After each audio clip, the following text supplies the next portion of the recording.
Hello student, या व्हिडिओमध्ये आपण 4th standard subject EVS part 1 मधील जो आपला फर्स्ट चॅप्टर आहे the life cycle of animals यामधील आपण पार्ट 1 पाहिला, तर आज आपण पार्ट 2 पाहणार आहोत.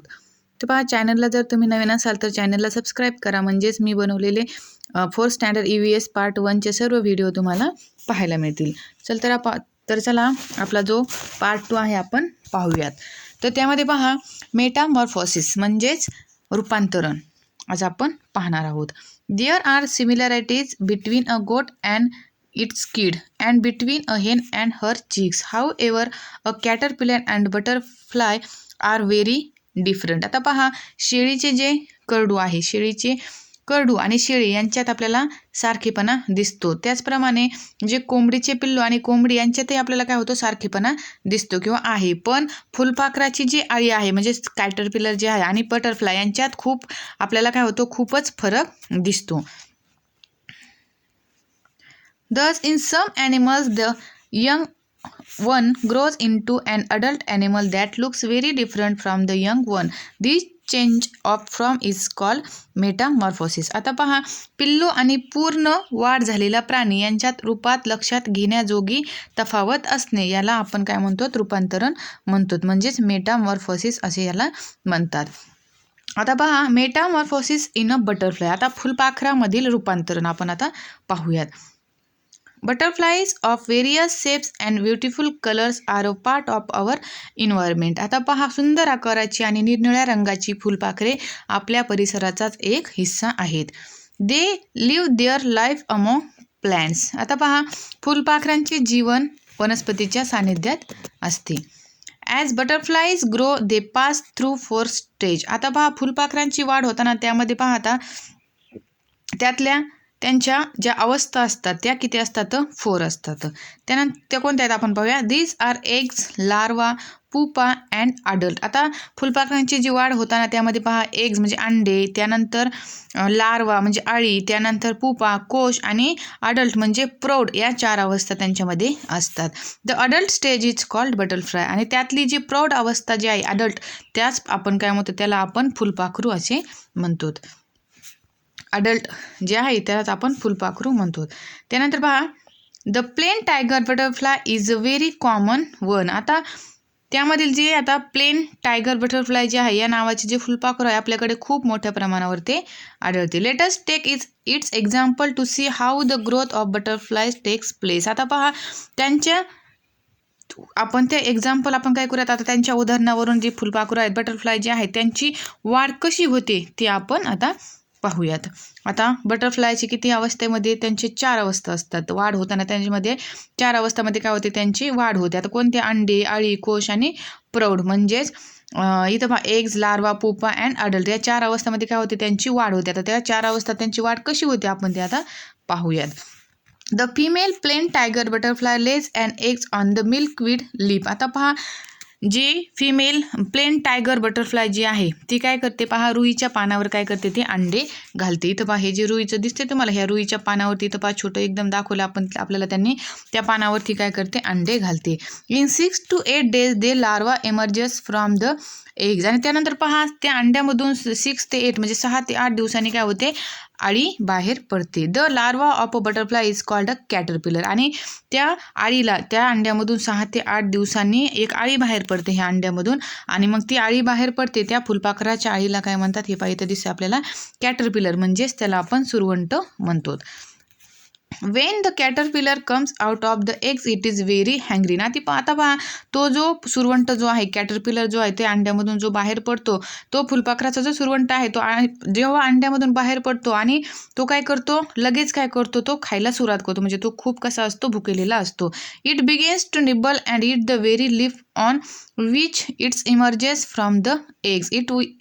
It eats very fast so its growth is very rapid. आता पहा, तेव्हा जेव्हा तो अंड्यातून बाहेर पडतो तो लगेच काय करतो, ज्या पानावरती इथं पाहता हा हे जे पान आहे त्या पानावरतून त्या अंड्यातून बाहेर पडतो, मग तो तेच पान खायला काय करतो, सुरुवात करतो, खूप लगेच खायला सुरुवात करतो. आणि ज्या पानावरील त्या अंड्यातून तो बाहेर पडतो ते पान आहे तो काय करतो, कुडतडून खायला सुरुवात करतो. आणि त्याचा जो खाण्याचा वेग आहे तो कसा असतो, फार फास्ट असतो, म्हणजे मोठा असतो. आणि मग तो फास्ट खातो, त्यामुळेच काय होतं, मग त्याची वाढ पण कशी होते, खूप झपाट्याने होते. आता इथं पहा अ न्यू टर्म्स. आता इथं नवीन शब्द पाहूयात आपण. मोल्ट. आता मोल्ट म्हणजे काय? कात. To shed old skin to make way for new growth. आता पहा शरीराची वाढ होताना जे अपुरे पडणारे शरीराचे आवरण म्हणजे आपण त्याला काय म्हणतो? कात म्हणतो किंवा कात टाकणे. आता साप पण आहेत पहा, ते पण काय करतात? कात टाकतात. तसेच त्याचप्रमाणे हा जो कॅटरपिलर आहे तो पण काय करतो? कात टाकतो. ते आपण पाहूयात. The caterpillar of the plain tiger butterfly grows so rapidly in the first 2 or 3 days that it does not fit in its skin anymore. आता पहा पहिल्या 2 ते 2.5 दिवसात काय होतं? जे प्लेन टायगर बटरफ्लाय जे आहे त्याचा जो सुरवंट आहे तो इतका वाढतो की त्याची कात काय होते? त्याला ती जी कात आहे ती त्याला काय होती? अपुरी पडते, म्हणजे त्याला ती पुरत नाही. But under the old skin a new loose skin is formed on the growing caterpillar. Then the caterpillar sets the old skin that is it moult. आता पहा मग त्याची जी कात आहे ती त्याला काय होती? पुरत नाही. पण मग त्या जुन्या कातीच्या आत वाढ झालेल्या शरीरावर काय होते? मग ती नवीन कात येते. आणि मग नवीन कात आल्याच्या नंतर ते काय करतो? नवीन कात येते आणि मग आता तो काय करतो? त्या जुन्या कातीतून तो सुरवंट काय करतो? बाहेर पडतो आणि त्यालाच आपण त्या कॅटरपिलरचे कात टाकणे असे म्हणतो. त्याला जी पहिली त्याची जी स्किन आहे, कात जी आहे ती काय होते? अपुरी पडते आणि मग त्याच्यामधून ती काय होतो? त्याला ती पुरत नाही. त्याच्यातून तो बाहेर पडतो आणि त्यालाच आपण त्या सुरवंटाचे कात टाकणे असे म्हणतो. नेक्स्ट पाहूयात आपण आता.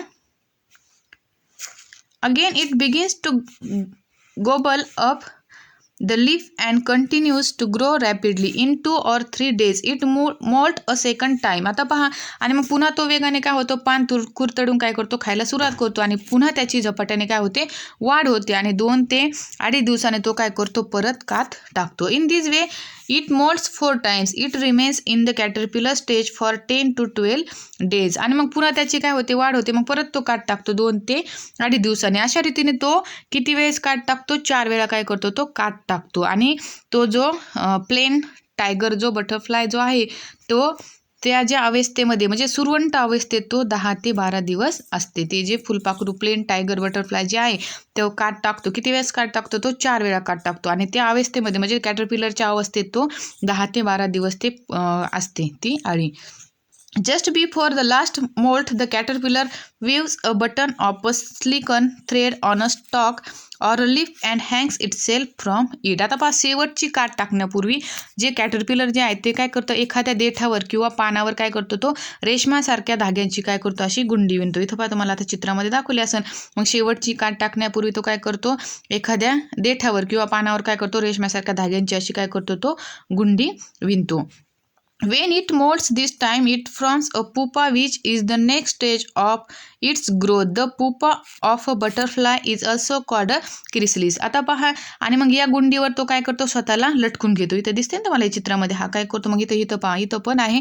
तो काय करतो? त्या गुंडीवर तो स्वतःला काय करतो? लटकून घेतो आणि यावेळी तो काय कात टाकली की आतील कोश काय होतो? तो दिसू लागतो आणि वाढीच्या याच अवस्थेला कोशावस्था म्हणतात. क्रिसलिस म्हणजे काय? कोशावस्था म्हणतात.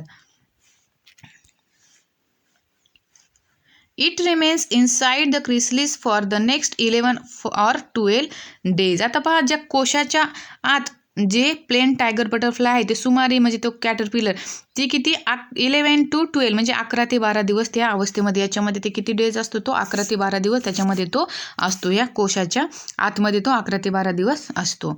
It does not it anything during this stage. आणि या अवस्थेत तो काहीही खात नाही. During in stage, however, inside the chrysalis, important changes take place in its body. पण त्याच्या शरीरात महत्त्वाचे काय होतात? बदल घडून येत असतात. याच्या आत ह्या कोशावस्थेच्या आतमध्ये तो काही खात नाही पण तरी पण त्याच्या शरीरामध्ये महत्त्वाचे काय होतात? बदल घडून येत असतात. The growth of the plain tiger gets completed inside the chrysalis. आणि मग पहा त्या कोशामध्ये क्रिसलिसमध्ये ते प्लेन टायगर जे बटरफ्लाय जे आहे त्याची वाढ काय होते? पूर्ण होते. Then the adult butterfly emerges from the chrysalis. आणि मग नंतर पहा तो अडल्ट अवस्थेत म्हणजे प्रौढ अवस्थेतले फुलपाखरू काय होतं? कोशाच्या आवरणातून काय होते? बाहेर येते. इथं पहा आपल्याला त्यांनी दाखवलं. याच्यात मग ते काय होतं? त्याची वाढ झाल्याच्या नंतर मग ते प्रौढ अवस्थेतले जे फुलपाखरू आहे ते काय होतं? त्याच्या आवरणातून बाहेर येतो. It now has 4 attractive wings and 6 long legs. All butterflies go through this stage of growth. आणि मग पहा त्याची वाढ झाल्याच्या नंतर मग यावेळी पहा जेव्हा तो बाहेर येतो याच्या बाहेर आल्याच्या नंतर त्यावेळी काय होते? फुलपाखराला 6 लेग्स म्हणजेच लॉंग लेग्स म्हणजेच त्याला 6 लांब पाय व अट्रॅक्टिव्ह काय होतात म्हणजे त्याला विंग्स पण येतात, आकर्षक असे पंख असतात आणि सर्व फुलपाखरांची वाढ याच पद्धतीने होते. हे जे फुलपाखरू आपल्याला दिसतं हे पूर्ण वाढ झालेलं अडल्ट बटरफ्लाय म्हणजे हे काय आहे फुलपाखरू जे आहे हे काय पूर्ण वाढ झालेलं फुलपाखरू आहे आणि सर्व जे फुलपाखरं जे आहे त्यांची वाढ याच पद्धतीने होते. एग्स, त्यानंतर लार्वा, पुपा आणि नंतर लास्टला अडल्ट बटरफ्लाय. म्हणजेच ह्या अशा अवस्थेतून काय होतं जे प्रत्येक फुलपाखरू आहे या 4 अवस्थेतूनच काय होते त्यांची पूर्ण वाढ होते. तर पहा नेक्स्ट आपला जो राहिलेला जो पार्ट आहे तो आपण नंतरच्या व्हिडिओमध्ये पाहूया. तर आज आपण काय करूयात इथेच थांबूयात. थँक्यू.